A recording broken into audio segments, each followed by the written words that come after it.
بداية الصمت لم تكن خرافة منسية ولا أسطورة بنيت على المبالغة، بل حقيقة مدفونة تحت أقدام ملايين اليمنيين. حفرت الآبار ثم ردمت، واختفت معها ثروات تقدر بمليارات الدولارات. كل شيء موجود للحظة الحاسمة: البترول، الغاز، الذهب. لكن ما حدث لإخفاء الخبيئة الثمينة بعد ذلك لا يصدق.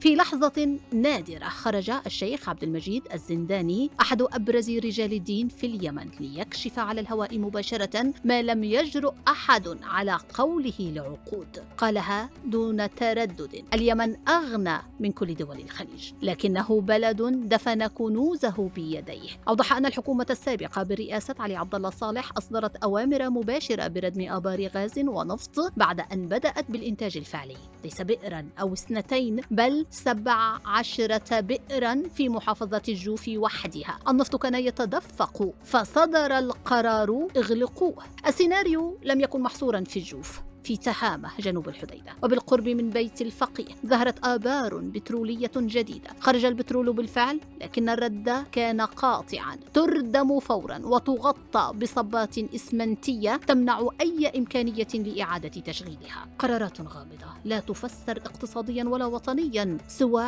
أنها كانت خبيئة لا يريد أحد كشفها. ما هو أغرب من ذلك أن مناجم الذهب في حجة وزمار لم تترك لتنتج، بل وضعت تحت غطاء سري كامل. تم استخراج الذهب ونقله إلى خارج البلاد، لا تصريحات، لا بيانات، لا حتى وثائق رسمية. الناس لا يكونوا يعلمون أن الذهب ينقل من تحت أقدامهم دون أن يبقى لهم منه حتى الغبار. اليمن، الدولة التي يقال عنها الأفقر عربيا، ليس فقيرا إطلاقا.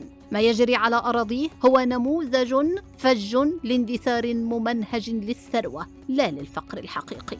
الموارد موجودة تحت الأرض وفي الجبال وفي أعماق السواحل، لكن السؤال: من الذي قرر دفنها؟ ولماذا؟ الزنداني لم يكتفي بكشف الأسرار، بل أطلق دعوة واضحة: يجب تشكيل هيئة وطنية عليا تعيد فتح هذه الملفات وتستخرج ما دفن عمدا وتعيد للشعب ما سلب منه. ودعا لوقفة وطنية شاملة بعيدا عن الحسابات السياسية، لأن ما في الأرض ليس ملكا لحكومة بل لوطن كامل. الحكومة التي دمرت الآبار رحلت. الشعب الذي جوع يحق له أن يعرف الحقيقة وأن يستعيد حقه في ثرواته. اليمن لا يحتاج معونات، لا يجب أن يعيش على الهبات، هو فقط بحاجة إلى من يزيح الغبار عن الكنز الذي يملكه. ما كشفه الزنداني ليس مجرد قصة، بل بداية إعادة نظر في كل ما قيل عن يمن الفقر. إنه بلد يملك ما يغير موازين الاقتصاد العربي لو فتح القفل وأخرج المفتاح من يد من دفنوه عمدا. الكنز موجود، ولكن من يملك الشجاعة ليخرجه؟